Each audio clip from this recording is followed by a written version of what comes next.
छत्तीसगढ़ की बात हमारे साथ में आपका बहुत बहुत स्वागत है और मैं हूं आपके साथ अमृता। आज बात छत्तीसगढ़ में ऑपरेशन लोटस को लेकर चल रही अटकलों की। छत्तीसगढ़ में कांग्रेस जीतने के प्रति आश्वस्त तो है, लेकिन साथ ही चिंता ये भी है कि कहीं जीत पिछली बार जैसी बड़ी भारी नहीं हुई तो ऑपरेशन लोटस भी हो सकता है। जीत हार का अंतर ज्यादा नहीं हुआ तो संख्या के गणित में कांग्रेस का गणित बिगाड़ सकता है। इस डर का एक कारण ये भी है कि गृह मंत्री अमित शाह ने चुनाव प्रचार के दौरान कहा था कि 35 सीटें लाने पर छत्तीसगढ़ में भाजपा की सरकार बनेगी। जानकारों का कहना है कि अमित शाह 45 कहना चाहते थे, लेकिन मुंह से 35 निकल गया। इस पर कांग्रेस के कई नेताओं को आशंका है कि अमित शाह ने जोड़ तोड़ का इशारा कर दिया है। अमित शाह का इशारा किस तरफ था ये अलग बात है, लेकिन मध्य प्रदेश, उत्तर प्रदेश, महाराष्ट्र और कर्नाटक में पिछले 5 साल के दौरान जो कुछ भी हुआ उसे देखते हुए छत्तीसगढ़ में कांग्रेस सतर्क हो गई है। आलम यह है कि कांग्रेस ने अपने सारे विधानसभा प्रत्याशियों को पार्टी के प्रदेश कार्यालय के संपर्क में रहने को कहा है। इसके अलावा ये भी स्पष्ट कर दिया है कि जैसे ही जीत का सर्टिफिकेट मिले तुरंत रायपुर पहुंच जाए। कांग्रेस की शासन को खारिज करते हुए मुख्यमंत्री भूपेश बघेल के सामने चुनाव लड़ रहे सांसद विजय बघेल ने कहा है कि भाजपा बहुमत से चुनाव जीत रही है, इसलिए कांग्रेस इस तरह का डर का वातावरण बनाने की कोशिश कर रही है। क्या छत्तीसगढ़ में वाकई ऑपरेशन लोटस का कोई वजूद है या फिर कांग्रेस को बिना कारण ही डर सता रहा है, ये जानने का प्रयास करेंगे, लेकिन पहले सुनते हैं कुछ प्रतिक्रियाएं। प्रदेश में भारतीय जनता पार्टी पूर्ण बहुमत के साथ सरकार बनाने जा रही है। जनता का आशीर्वाद भरपूर मिला है और एक विश्वास भरी निगाह से जनता ने फिर से एक बार भारतीय जनता पार्टी को आशीर्वाद दिया है। ये कुछ भी कर सकते हैं भाई, जितना नीचे आप सोच सकते हैं वहाँ से वो शुरू करते हैं।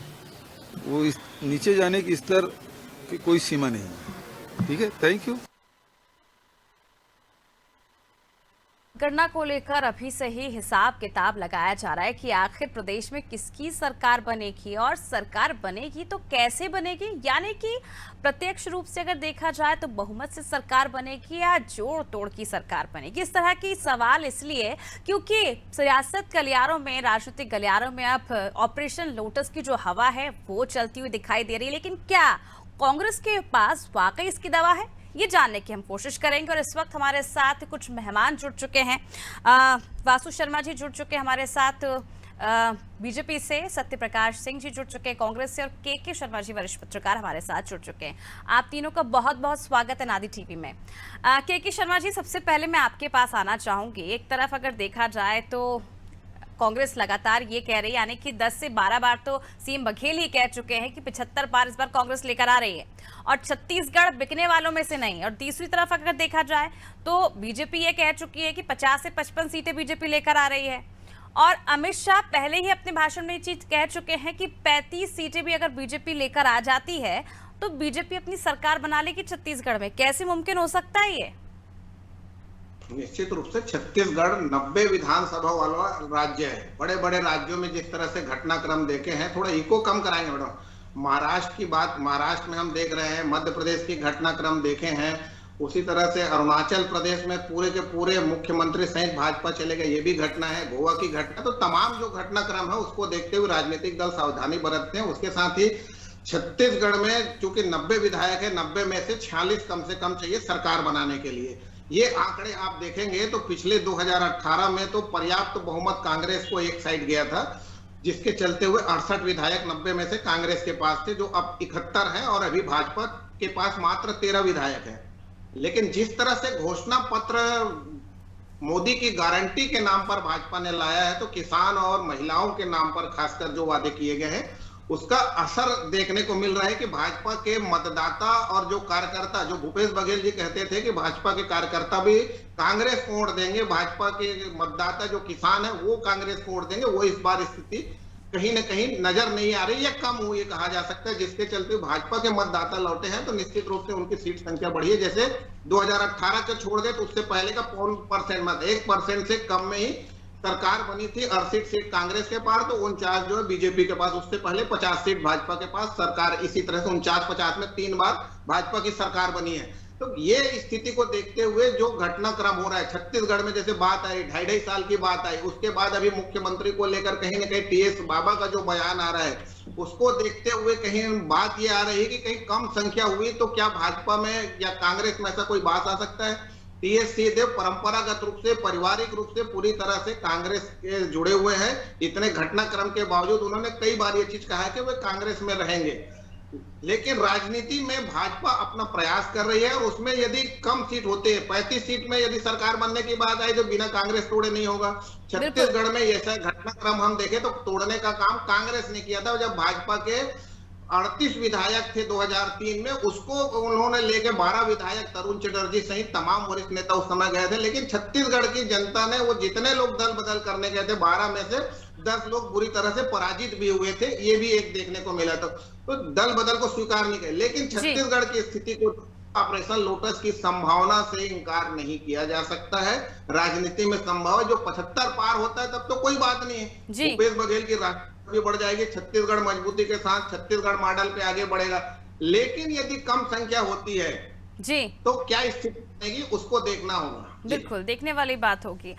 वासु जी, आपके पास आना चाहूंगी और जानना चाहूंगी आखिर क्यों इतने कांग्रेस को डरा कर रखा है आप लोगों ने। भाई कर्नाटक की बात कर ले, हम मध्य प्रदेश की बात कर ले, आंध्र प्रदेश की बात कर ले, तमाम ऐसे उदाहरण हैं। ये भी कहा जा रहा है कि बीजेपी सत्ता हासिल करने के लिए कुछ भी कर सकती है। देखिए अमृता जी, छत्तीसगढ़ में ऐसे कोई दिक्कत नहीं है, क्योंकि भारतीय जनता पार्टी की सरकार पूर्ण बहुमत के साथ यहाँ पर बनने वाली है। क्योंकि इस चुनाव में 4 प्रमुख बिंदु इस चुनाव में रहे, क्योंकि छत्तीसगढ़ के अंदर कांग्रेस की इस 5 साल की सरकार ने अपराधगढ़ माफिया राज छत्तीसगढ़ में ले आया, और इन्होंने जो महिलाओं बहनों से वादा किया था, खासकर इन्होंने 68 सीटों के साथ पिछली बार सरकार बनी थी इनकी, लेकिन महिलाओं बहनों से झूठ बोलने का काम इन्होंने किया। महतारी वंदन योजना के तहत जो 500 रुपए देंगे बोले थे, वो 5 साल नहीं दिए, फिर से झूठा वादा कर दिया कि 15,000 रुपए देंगे। तो छत्तीसगढ़ की माताएं बहनें इनको देख रही है कि आप जब 500 रुपए नहीं दे पाए तो 15,000 कहां से देंगे। तो छत्तीसगढ़ की माता बहन ने खुल के भारतीय जनता पार्टी को सपोर्ट किया है। हमको किसी के भी विधायक की जरूरत नहीं है। अगर विधायक पार्टी में आना चाहता है तो वो उसके ऊपर है, लेकिन हम पूर्ण बहुमत के साथ यहाँ पर छत्तीसगढ़ में सरकार बनाने जा रहे हैं। ठीक है, सत्य प्रकाश जी, आपके पास आना चाहूंगी। एक तरफ तो 10 से 12 बार सीएम साहब ये कह चुके हैं कि 75 पार जो इस बार सीटें लेकर आ रही है। दूसरी तरफ ये भी कहा जा रहा है कि जैसे ही आपको जीत का सर्टिफिकेट मिलता है सभी प्रत्याशी जो है रायपुर में इकट्ठा हो जाएं। आखिर ये डर है कि क्या है? जनता भी कंफ्यूज हो गई है सर। देखिए अमृता जी, सरकार तो 75 प्लस के साथ बनेगी, क्योंकि देखिए 5 साल में हमने काम किया है, वो तो जनता में दिखा है। केंद्र सरकार से लेके योगी सरकार से लेके सबने तारीफ की है। नीति आयोग की रिपोर्ट क्या आती है सब पर लोग, उसमें मैं ज्यादा नहीं चाहूंगा, मुद्दे की बात नहीं देखिए मैं बोलना चाहूंगा। जो आपने बोला कि प्रत्याशी को बोला गया, देखिए वो तो एक प्रक्रिया है। प्रत्याशी जीतेंगे, उसका रायपुर आएंगे, उससे आगे की प्रक्रिया कैसे करनी है, सरकार बनाने की प्रक्रिया बोल दीजिए, या और जो तमाम जो प्रक्रिया होती है, तमाम जो चीजें करनी पड़ती है सरकार बनाने के लिए, वो सब चीजें बैठक होगी, उसके लिए बुलाया गया।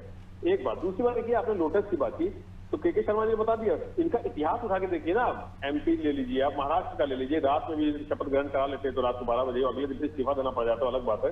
तो इतिहास उठा के देख लीजिए, नागालैंड देख लीजिए आप, तमाम ऐसे उदाहरण हैं कि सत्ता पाने के लिए किसी हद तक जा सकते हैं। और अमित शाह जी ने खुद ने के बोला, और के शर्मा जी आप भी जानती है कि 35 अगर आएंगे तो कैसे बन सकती है। तो देखिए ये बात बस इनके इतिहास की बात कर रहा हूँ, इनकी नीति की बात कर रहा हूँ, इनकी सोच की बात कर रहा हूँ कि सत्ता पाने के लिए ये साम दाम दंग में किसी हद तक जा सकते हैं।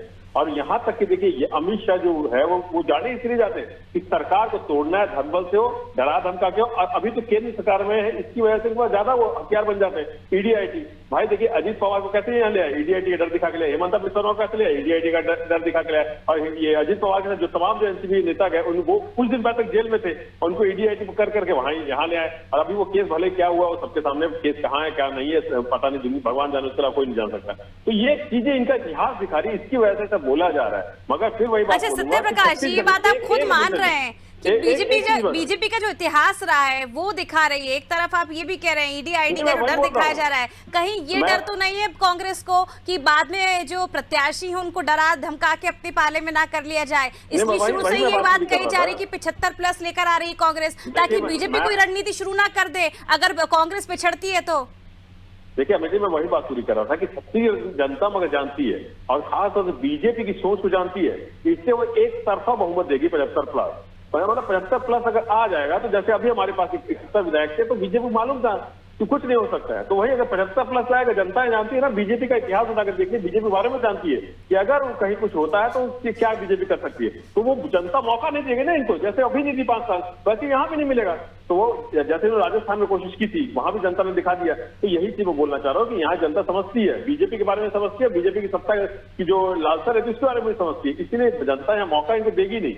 75+ आएगा, जनता भी जानती है, इसीलिए यहाँ पे पूर्ण बहुमत सरकार कांग्रेस की फिर से बनेगी। भूपेश बघेल जी मुख्यमंत्री बनेंगे। काका इस बैग पूरा छत्तीसगढ़ बोल रहा है काका हमको चाहिए। और बीजेपी, क्योंकि यहाँ पे मैं बोला अस्तित्व की लड़ाई लड़ रही है बीजेपी, इसलिए उनको ऐसे बयान देने पड़ रहे हैं, ऐसे चीजें उलझुल बयान देने पड़ रहे हैं, बोलने पड़ रहे हैं। एक मैं होता है ना कुएं में से मेंढक निकल के थोड़ा उछल कूद करने की मीडिया में बने रहने के लिए, क्योंकि उनको मालूम है कि हमको यहाँ पे अस्तित्व की लड़ाई लड़नी पड़ रही है। तो जो 14 सीटें इनकी थी, 15 सीटें, वो भी अगर बचा ले तो भी बहुत बड़ी बात हो जाएगी। देखिए तमाम जो नेता है ना, जो बड़े बड़े कथाकार यहाँ प्रदेश के, रमन सिंह से लेकर ब्रिजमोहन से लेके चंद्राकर जी हो गए या प्रेम प्रकाश पांडे, सब 20,000, 25,000, 30,000 वोटों से हार रहे हैं, उनको भी मालूम है। तो ये सिर्फ और सिर्फ हारने का ठीकरा फोड़ने के लिए और एक बयान रखने के लिए कि हम ये कर रहे हैं, हम वो कर रहे हैं, ये सब चीजें उसके लिए, मगर जनता यहाँ सब देख रही है। 75+ के साथ हमारे को सरकार बनाने का पूरा से पूरा आशीर्वाद हमारे को जनता देगी। शर्मा जी, आपके पास वापस लौटना चाहूंगी। जिस तरह से बीजेपी इस बार दावे कर रही है कि 50 से 55 सीटें इस बार वो जीतने वाली है, हालांकि सीएम बघेल ये कह चुके हैं कि जब उनकी लोकप्रियता थी रमन सिंह की प्रदेश में, तब तो वो 50 सीटों से ज्यादा लेकर नहीं आ पाए, लेकिन इस बार दावा कर रहे 50 से 55 सीटों का। लेकिन फिर भी ये जो आंकड़ा है काफी दूर बताया जा रहा है, दूर समझ में आ रहा है। क्या लगता है कि वाकई बीजेपी 50 से 55 सीटें ला पाएगी? और क्या वाकई क्या बीजेपी को ऑपरेशन की जरूरत पड़ सकती है किसी तरह के छत्तीसगढ़ में? ये मैंने पहले कहा कि 2018 को छोड़ दें तो उससे पहले जो भाजपा की सरकार बनी है 49 और 50 सीट भाजपा को प्राप्त हुई है। उसी आधार पर रमन सिंह ने 3 बार मुख्यमंत्री के रूप में अपना कार्यकाल पूरा किया है। अब जो बात आ रही है, जो सीएम कह रहे हैं, इसी को आधार लेके कह रहे हैं, जब रमन सिंह की पूर्व या भाजपा की पूरी तरह छत्तीसगढ़ में पकड़ थी तब वो स्थिति नहीं निर्मित हुई। तो अब जो बात आ रही है छत्तीसगढ़ में, आप मान के चलिए कि इनका जो वोट बैंक को आप देखिए, भाजपा सबसे कम में हुई 2018 में, तो 33% वोट बैंक भाजपा के पास। तो इसका मतलब है उससे कम की संभावना नहीं है। दूसरी ओर कांग्रेस की बात करें तो कांग्रेस 40% से 43%, 3% वोट का गेन करती है 2013 से 2018 में। 3% के में वो 38 से 68 तक चले जाते हैं। यदि अभी भी जिस तरह से दोनों राजनीतिक दलों ने घोषणा जारी की है, घोषणा पत्र में मजबूती के साथ जारी किया है, तो इससे ये माना जा सकता है कि कम से कम जो बीच का जो वोट बैंक है, 30-30 सीट दोनों की मान सके 35-35 भी कर दें, तो बाकी का जो 20 सीट जो लगभग बच रहा है, तो ये 20 सीट ही फैसला करेंगे, जिसको कहा जा रहा है कि 5,000 से कम का अंतर से जीत हार का फैसला होगा। इसीलिए छत्तीसगढ़ के मामले में कोई स्पष्ट नहीं कह पा रहा था यहाँ की किसकी सरकार बनेगी। कांग्रेस का अपना विश्वास है, जो काम किए हैं ये अच्छी बात है, भूपेश है तो भरोसा है, यदि 75 सीट आ जाती है तो मजबूत सरकार बनने के बाद सब कुछ, ये सब जो बातें हम कर रहे हैं वो नहीं रहेगा। लेकिन की बात है, राजनीति में सब कुछ संभव है। यहाँ मंतूराम पवार जैसे प्रत्याशी को भी यहाँ देखा गया है, टिकट मिलने के बाद राष्ट्रीय पार्टी के प्रत्याशी होने के बाद भी मैदान से हट गए। तो इस प्रकार से घटनाक्रम को देखते हुए यहाँ भी दल बदल हुआ है। तो कुल मिलाकर के ये है कि एक सावधानी बरतने की कोशिश कांग्रेस कर रही है कहीं ना कहीं। जिस तरह से आप प्रमाण पत्र जीत कर ले आइए और फिर सीधा राजधानी से संपर्क करें, और ये हर राजनीतिक दल चाहेगा कि विधायकों पर उनकी निगरानी रहे। और इस प्रकार से जो घटनाक्रम आप देख रहे हैं अन्य राज्यों में जो देखे हैं वो ना हो। ऑपरेशन लोटस का मतलब कम संख्या में होने के बावजूद आप सरकार बनाने का प्रयास करते हैं। बिल्कुल, ये कोई भी राजनीतिक, आज बात हो रही कांग्रेस के लिए हो रही है ऑपरेशन लोट। हो सकता है कि भाजपा के विधायक टूट के कांग्रेस के पास जाने की नौबत आ जाए। लोकतंत्र में जो स्थिति देख रहे हैं उसमें कहीं से भी कुछ भी संभव है, लेकिन जो 46 विधायक चाहिए उसको छत्तीसगढ़ की जनता, मुझे लगता है जो अभी भाई कह रहे थे कि पर्याप्त बहुमत यहाँ पे मिलेगा, तो वो स्थिति में राज्य मजबूत होता है। नहीं तो एक कमजोर सरकार बनने से उसका नुकसान छत्तीसगढ़ की जनता और विकास को भी झेलना बिल्कुल शर्मा जी, इसका उदाहरण हमने देखा भी है कई राज्यों में। आपके पास वापस आना चाहूंगी मैं वासु जी। जिस तरह से अगर हम देखें पुराने राज्य, कई जो राज्य हैं जहां पर जोड़ तोड़ की सरकार का जो स्टैंप बीजेपी पर लगा है, चलिए मान लेते हैं एक बार कहीं ना कहीं सामने वाली विपक्ष पार्टी का या सत्ता पक्ष पार्टी की अगर अंतर कला है, उसका फायदा कहीं ना कहीं बीजेपी उठाती है और अपनी सरकार बनाती है, लेकिन बात तो फिर भी अड़ जाएगी ना। सीएम फेस कौन रहेगा? देखिए अमृता जी, हमारी सरकार बनेगी, उसके बाद जैसे ही पार्लियामेंट्री बोर्ड की बैठक होगी, हमारे आधे घंटे में आपको सीएम का पता लग जाएगा। अभी तक हम कमल के फूल के चेहरे पे चुनाव लड़े, हमारे नेता है सर्वोच्च नेता मोदी जी, उनका चेहरा था, हमारे प्रदेश में रमन सिंह जी का चेहरा था, सभी वरिष्ठ नेताओं ने मिलजुल के चुनाव लड़ा है। मैं इस बात को दावे से इसलिए कह रहा हूं अमृता जी, क्योंकि इससे पहले 15 साल तक भारतीय जनता पार्टी की सरकार थी और अभी 5 साल कांग्रेस की सरकार थी, तो जनता के पास एनालिसिस करने का अवसर था इस बार कि जनता ने 15 साल की सरकार को देखा है और 5 साल की सरकार को देखा है। तो 5 साल में छत्तीसगढ़ के अंदर जो हाल इन्होंने किया है, जो हमने बीमारी राज्य से विकसित राज्य की ओर ले गया, लेकिन छत्तीसगढ़ में 5 सालों में विकास के काम ठप पड़े रहे, अपराध गढ़ बना दिया इन्होंने, माफिया राज बना दिया, भ्रष्टाचार में कीर्तिमान रख दी गए। तो जनता सब देख रही है, जो खुल के समर्थन कांग्रेस पार्टी का इन्होंने जनता ने किया था, वो 5 साल में उनको धोखा मिला कांग्रेस पार्टी से। तो सर, जिस तरह से आप 15 साल का कंपैरिजन कर रहे हैं 5 साल में, मुझे तो लगता है कि आपको पहले खुद सोचना चाहिए कि 15 साल और 5 साल में क्या मुकाबला होगा। सर जी अमृता जी, मैं ये कह रहा हूं कि भारतीय जनता पार्टी ने जो काम किया, ये 5 साल विकास का काम लगातार किए, लेकिन इन 5 साल में 1 रुपए का भी काम विकास के छत्तीसगढ़ के अंदर नहीं हुए।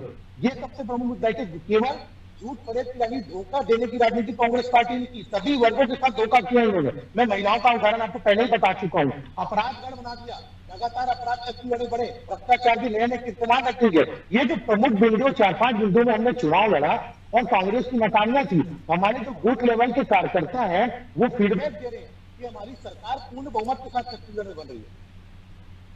चलिए, आपके पास आना चाहूंगी सत्य प्रकाश जी, आपका रिएक्शन लेना चाहूंगी। मैं जवाब देना चाहता हूँ। जी।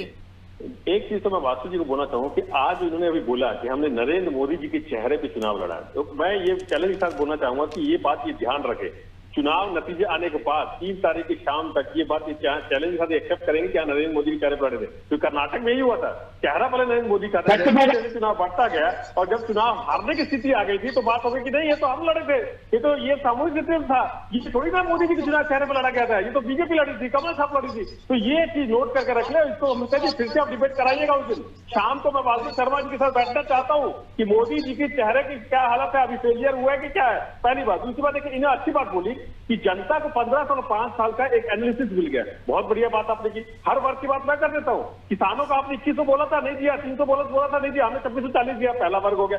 आदिवासियों को 4200 एकड़ से ज्यादा की जमीन उन्होंने 1700 आदिवासी ने हड़प ली थी, वो हमने वापस दी है। फर्जी केसेस इन्होंने किए, उनको गोलियां मारी, मीना खान को मामले क्या है, के शर्मा जी को मालूम होगा, वो आज नहीं हो रहा है, वहाँ विकास हो रहा है, वहाँ आत्मनिर्भर स्कूल बन रहे हैं, इनके अमित शाह। लेकिन सत्य प्रकाश जी, जब आपकी पार्टी इतनी आश्वस्त है 75+ को लेकर, फिर इतना आकलन लगाया क्यों जा रहा है? नहीं, आकलन हम लोग कोई नहीं लगा रहे, ये मीडिया अपना आकलन लगा रही है, क्योंकि मीडिया भी जानती है कि बीजेपी क्या कर सकती है। ये मीडिया अपना आकलन लगा रही है, हमारी पार्टी कोई आकलन नहीं लगा रही है। हमारी लेकिन सर, सीएम बघेल तो खुद ही कह चुके हैं ना कि बीजेपी तो कुछ भी कर सकती है। वो तो वही तो मैं बोल रहा हूँ ना, वो तो एक वक्तव्य है कि बीजेपी सत्ता पाने की किस हद तक जाती है, ये बोला जा रहा है। ये थोड़ा ना बोला जा रहा है कि हमारी 35 आ रही है, हमारी 30 आ रही है तो बीजेपी ऐसा करेगी। हम तो बोल ही रहे 75+ आएगी, जनता ही जानती है बीजेपी क्या कर सकती है। ये बस एक बात हो रही है कि जो भूपेश बघेल जी ने बोला, या जो आप हमारे से पूछ रहे हैं, या मीडिया में जो बात चल रही है कि अगर बीजेपी सत्ता चाहे तो क्या कर सकती है, ये बात वो हो रही है। मगर हमारे को पूरा विश्वास है जनता के ऊपर, क्योंकि देखिए 5 साल की बात है, 5 साल में ऐसी 65 पुरस्कार नहीं मिले, 5 साल में नीति आयोग ऐसी रिपोर्ट नहीं देती कि 40 लाख गरीबी रेखा से ऊपर आए। 5 साल में ये नहीं हुआ कि बस्तर का विकास होगा, 65% हमने नक्सली हमने कम हुए, ये अमित शाह जी खुद आके बोल के जाते हैं। आसमान स्कूल खुले, फ्री बिजली मिली है, तो ये हमने करके दिखाया ना। महिला अपराध में 3 नंबर पे 36 घंटा, 15 नंबर पे इनको ओएलसी खुद नाबालिग लड़की से दुष्कर्म करते हुए एफआईआर नहीं होती थी, हमारी सरकार बनने वाला एफआईआर हुई थी। तो ये चीजें जनता है वो देख रही है। एक और मैं जरूर बोलूंगा, 15 साल में इन्होंने इतने सारे गड्ढे दिए थे, मैं ये जिम्मेदारी से बोलना चाहूंगा कि 5 साल में हम ये नहीं बोल रहा हूँ कि 100% काम पूरे कर दिए, मगर हाँ पैसा। सत्य प्रकाश जी, मैं आपको जवाब दे दूं, मीडिया भी आकलन करने पर इसलिए मजबूर हो जाती है क्योंकि कंफ्यूज हो जाती है, जनता भी कंफ्यूज हो जाती है। पहले टीएस सिंह साहब 2.5 साल के फॉर्मूले का जिक्र होता है, उसके बाद फिर वो कहते हैं कि बीजेपी से मेरे अच्छे संबंध है, मंच पर खड़े होकर प्रधानमंत्री की तारीफ करते हैं, जैसे चुनाव होते उनको 4 महीने पहले उप मुख्यमंत्री बनाया जाता है, चुनाव संपन्न होने के बाद वो कहते हैं अगर इस बार मुझे सीएम नहीं बना तो अगला चुनाव लड़ने का कोई फायदा नहीं है।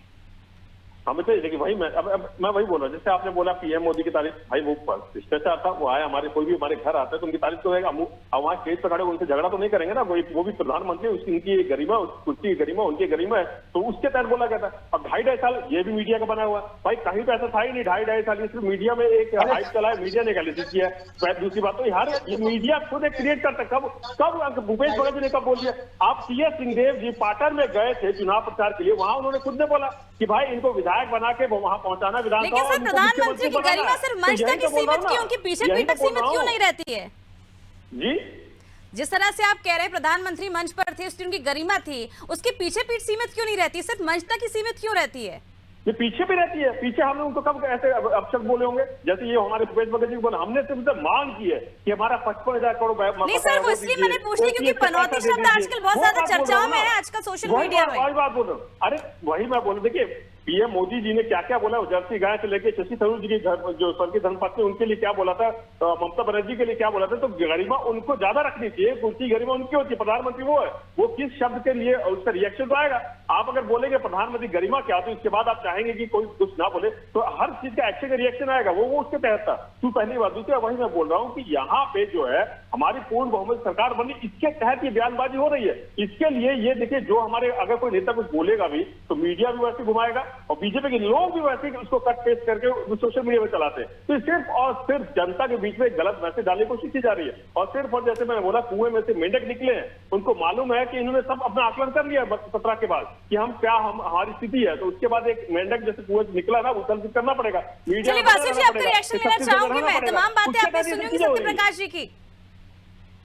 देखिए, ये अपशब्द की बात करते हैं। आपने मृदा जी इनसे पूछा कि अपनौती शब्द, एक वरिष्ठ नेता है इनके पार्टी के, वो एक मैच को लेके भरे मंच में राजस्थान में भाषण देते हैं और प्रधानमंत्री के लिए ऐसे शब्द उपयोग करते हैं।